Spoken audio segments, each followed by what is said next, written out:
बोलो श्री कृष्ण कन्हैया लाल की जय। श्री प्राणनाथ प्यारे की जय। सद्गुरु श्री परमहंस जी महाराज की जय। हे प्यारे धर्म प्रेमी सज्जनों, परमात्मा कृष्ण जी का प्रागट्य महोत्सव हम लोग जितने भी लोग हैं संसार के सब लोग मनाते हैं, पर उसका रहस्य जो है, उसकी जो लीला है, किसी को पता नहीं। क्योंकि जिस रास में, जिस ब्रज में गोपियां, राधा रानी और प्रीतम श्याम सुंदर ने खेला था, उस रास की जो रमण करने वाली सखी हैं, उनका नाम है परमहंस गोपाल मणि महाराज, जो परमात्मा कृष्ण जी के धाम में रहने वाली है। वो ब्रज में गोकुल में प्रेम सखी पुष्पावती के नाम से आई थी। वही उस रहस्य को उजागर करती हैं।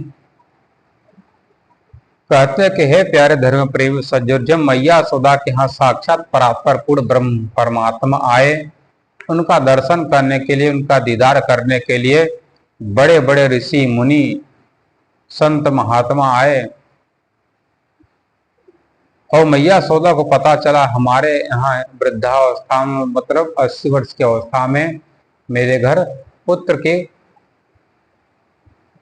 रत्न की प्राप्ति हुई है। इसलिए मैया यशोदा भी खुशी हैं, जितने हैं गोपियां सब खुशी हैं। कह रहे हैं कि यशोमत जाग राजन और गोकुल की सुनो लीला अलौकिक हो ललना, यशोमत जाग निहारे से शुद्ध अद्भुत हो। जब मैया यशोदा ने देखा कि मेरे पास एक बहुत अलौकिक अद्भुत पुत्र मेरे पास सोया हुआ है, नारी जय धुनि मंगल गाय मोदित भय सुको नंद सुन जब समाचार आनंद बूढ़ी हो। जब नंद बाबा को पता चला मेरे घर में पुत्र रत्न की प्राप्ति हुई है, तो बाबा नंद इतना खुशी होते हैं कि मन ही मन में 9 लाख गाय का दान करने का संकल्प कर लिया। उस समय जब पता चला पापी कंस के अत्याचार से जितनी यज्ञ वेदी बुझ गई थी, अपने आप ही जलने लगी, और जितने भी संत महात्मा कंदरा गुफा में छिपे हुए थे, उन सब के हृदय में सहसा उमंग उत्पन्न हो गया। और जितने भी राक्षस प्रवृत्ति वाले लोग थे, उनके हृदय में डर हो गया। और सबसे बड़ा डर, सबसे बड़ा भय महाराज कंस, उसके सेना, उनके जो राक्षस मित्र थे, उनके मन में ज्यादा भय था, क्योंकि मेरा काल आ गया है और मेरा वही वध करेगा।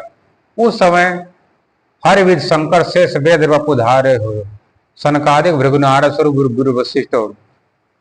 प्रथम बार ऐसा हुआ कि साक्षात परमात्मा कृष्ण जी का दर्शन के लिए भगवान विष्णु भी, जिन लोगों के मन में ऐसा शंका होगा कि भगवान विष्णु के ही अवतार कृष्ण हैं, तो उनका दर्शन करने क्यों गए, तो ऐसी बात नहीं है। भगवान विष्णु के जो अवतार जो कृष्ण है, जब मथुरा द्वारिका में लीला करते हैं, जब जरासंध आक्रमण करता है, भगवान कृष्ण जी ने सुदर्शन चक्र जब से उठाया है, तभी से कृष्ण का अवतार और विष्णु भगवान का माना जाता है। क्योंकि जो कंस का वध करने वाले गोलोक बिहारी हैं और 11 वर्ष 52 लीला करने वाले साक्षात अक्षरातीत परात्पर पूर्ण ब्रह्म परमात्मा हैं। इसलिए उनका दर्शन करने के लिए वेद वेद भी आया,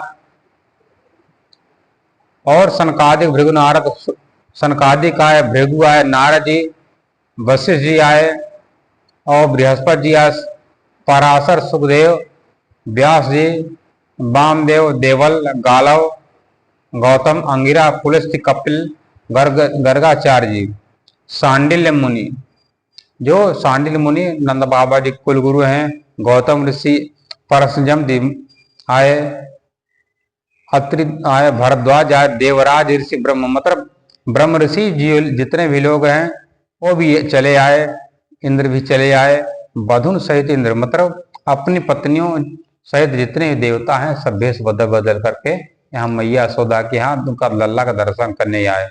रमा उमा ब्रह्माणी और परवाणी हो, विजया दुर्गा भद्रकाली चन्नी कृष्ण बसवी हो, कुमदा माया ईशानी अंबिका नारायणी हो ललना। लक्ष्मी जी, पार्वती, सरस्वती सब आकर के अपना अपना सेवा कर रही हैं। लक्ष्मी जी जहाँ पर बाबानंद भंडार खोल कर लुटा रहे हैं, वहां पर जाकर के बैठ जाती हैं। उमा जहाँ पर अन्नपूर्णा का आम है, जहाँ पर भोजन भंडार प्रसाद बना वहाँ पर जाकर का निवास स्थान हो जाता है। जहाँ पर स्त्रियां मंगल गा सोहर गा रही हैं, गाली गा रही हैं, वहाँ पर जाकर के ब्रह्मा जी की जो धर्म पत्नी है सरस्वती जाकर बैठ जाती हैं। और दुर्गा जी के जितना भी रूप है, 10 रूप जाकर के मैया सोदा और लल्ला का दर्शन करने को यहाँ पर आते हैं। जितने भी नवग्रह हैं, 10 दिशा हैं, रिद्धि सिद्धि है, जितने भी सब पदार्थ सब वहाँ रिद्धि सिद्धि से भरपूर था। जितने बाबा आनंद लुटाया करते थे, अन्न धन सोना चांदी उतना भर जाया करता था, क्योंकि साक्षात अक्षरातीत पूर्ण ब्रह्म परमात्मा की सेवा करने के लिए जब पार्वती जी पधारती हैं, उनके साथ उनकी बहु रिद्धि सिद्धि भी आ गए। तो जब जहाँ पर रिद्धि सिद्धि वहां पर किसी वस्तु की कोई कमी नहीं होती है, क्योंकि परमात्मा की सेवा करने के लिए सब लालायित रहते हैं। और जितने भी पशु पक्षी हैं, सबके मन में उमंग है, सबके मन में ऐसा उत्साह है कि लग रहा है कि मुझको क्या धन, कौन सी संपत्ति मिल गई है। और जितने भी गोपियां हैं, सब श्रृंगार करके अपने अपने घर से आती हैं। बाबा आनंद भी श्रृंगार करते हैं, अपना दातुन करके तैयार हो जाते हैं। और जितने भी लोग हैं, गुड़ी हैं, अपना कोई नाच रहा है, कोई गा रहा है, कोई अपना कलाकारी दिखा रहा है, कोई जादूगर जादूगरी कर रहा है। सब लोग एक दूसरे में उमंग होकर के खुशी मना रहे हैं। और नंद बाबा जी ने इतना दान किया, इतना दान किया, कह रहे हैं याचक बहु बोले मंगल निधि गुरु प्रगटे हैं हो। घर घर ब्रज प्रोग्राम जहां जो सुन, जिन्होंने सुना अपने यहाँ से बधावा लेकर के नंद बाबा के यहाँ पधारते। नंद बाबा ने सबको सम्मान किया, उसके बदले उन्होंने इतना धन, इतना सोना चांदी दान किया कि जितने भी लोग थे सब लोग गरीब आए थे, तो सब गरीब धनी बनकर, राजा बन करके अपने घर, सेठ साहूकार बनकर अपने घर जाते हैं। जितना देवी देवता हैं सब भगवान की सेवा कर रहे हैं। सोचते हैं कि मैं दूसरे की सेवा तो करता हूँ, ये परमात्मा ये जिनकी सेवा मैं करूँगा तो मेरी भी नैया पार कर देंगे, क्योंकि ये दीनानाथ दीन दयालु हैं, अकारण बरुणालय हैं। इसलिए हरख ने हे समात सुख आनंद लही हो, कर इस मंजर श्रृंगार तो भेंट भी दिलियो हो। गावत नाच तावनंद के द्वार में जितने गोपियां हैं, स्नान करके मंजन करके अपना श्रृंगार करके गाते हुए नाचते हुए बजाते हुए बाबा आनंद के यहाँ, मैया सुधा के यहाँ कहते हैं कि बधैया बाजे नंद के द्वारे, बधैया बाजे। तरह तरह के सखिया गा रही हैं, आ रही हैं उनके पास, उनका दर्शन कर रही हैं, क्योंकि ये परमात्मा खुद ब्रह्मा विष्णु महेश के द्वारा सेवित हैं। ब्रह्मा विष्णु महेश की बात को मान करके यहाँ उनका संसार में पदार्पण हुआ है। शास्त्र में कहा गया है, पूर्ण ब्रह्म स्वरूपो अयम शिष्यस्ते माया महेम आगत्य भार हरणम करता धाता च सेवितः। कह रहे कि जो बालक है, जो भुजा जो स्वरूप वाले हैं, ये साक्षात पूर्ण ब्रह्म परमात्मा के स्वरूप हैं। ये माया का मही मंत्र होता है, ये माया का शासक है, माया इसके गुलाम रहती है, ये माया का पति है। और जितने भी देवी देवता साधु महात्मा सब माया में पति हैं। माया का जो पति होता है वो माया उसके अंडर में रहती है, उसके गुलाम रहती है। जो माया में पति रहता है तो जो माया कहती है उसी के गुलाम, माया के गुलाम खुद रहते हैं, इसलिए उनको माया में पति कहा जाता है। इसलिए कहा गया पूर्ण ब्रह्म स्वरूपो अयम शिष्यस्ते माया महिम आगत्य भार हरण करता धाता चैसे। किस लिए आए हैं? संसार जो करता धरता ब्रह्मा विष्णु महेश ने जाकर उनकी स्तुति वंदना किया था, उनकी स्तुति वंदना को स्वीकार करके यहाँ पर किस लिए आए हैं? आगत्य भार हरण करता धाता चैसे, तो यहाँ पर आए हैं धरती का भार हरण करने के लिए।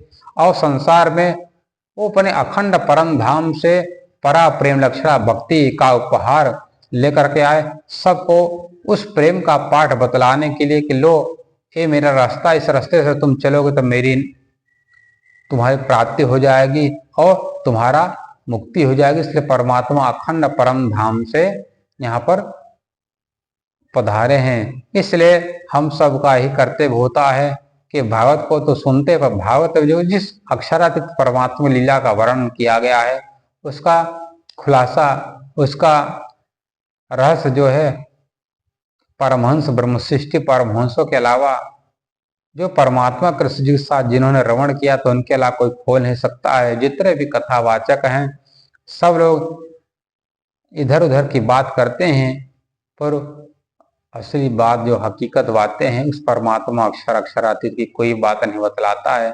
आखिर में ले जा करके बात करेंगे उस परमात्मा तक की, पर वैकुंठ में ही नारायण को ही जा करके समेट देते। क्या सोचते ये नारायण के ही अवतार हैं, पर खुद पता नहीं। जिस रामायण में कहा गया है शंभु विष्णु भगवान उपज जा संशय तेना, जो खुद पैदा होने वाले मरने वाले हैं वो परमात्मा कैसे हो सकते हैं। इसलिए परमात्मा तो एक है जिसका न कभी जन्म होता है, जिसका न कभी मरण होता है। ऐसे हमारे धाम धनी अक्षरातीत प्रातः पर पूर्ण ब्रह्म परमात्मा अपने दिव्य अखंड अनंत परम धाम में रहते हैं। उन्हीं के अंगरूपा हम सब सखिया सर्वप्रथम ब्रज में आए, उसके बाद रास में गए और सब सखियों की मनोकामना न पूर्ण हो सके इसलिए हम सब आत्माएं, हम सब गोपियां यहाँ इस 28वां द्वापर युग में, 28वां कलयुग में हम सब अपने धाम धनी के साथ में पुनः आए हैं। इसलिए शास्त्र में कहा गया है कि जो परमहंस की सेवा करता है उसको साक्षात परमात्मा की प्राप्ति होती, क्योंकि कहा गया ब्रह्म सृष्टि कही जगत में ब्रह्म के समान। इसलिए तुम दुख पाया मुझे साला ही अब सुख दिया, तुम हस्तक दिया तुम्हारा पाव है दुनिया 14 तबक। परमात्मा कहते हैं ब्रह्म सृष्टि, हे परमहंसो तुम जिसको चाहो उसको अखंड मुक्ति प्रदान करो, जिसको न चाहना तो न देना। इसलिए ये सब 28वां कलयुग में सब शोभा सब महिमा हमारे धाम धन्य अक्षरातीत ने इन परमहंसों को दिया है। इसलिए हम सबका ही कर्तव्य होता अपने सदगुरु परमहंस महाराज की सेवा करें, उन्हीं का ध्यान चिंतन करें, क्योंकि वो साक्षात परमात्मा के स्वरूप है, परमात्मा का दर्शन कराने वाले हैं। गुरु श्री कृष्ण कन्हैया लाल की जय, श्री प्राणनाथ प्यारे की जय।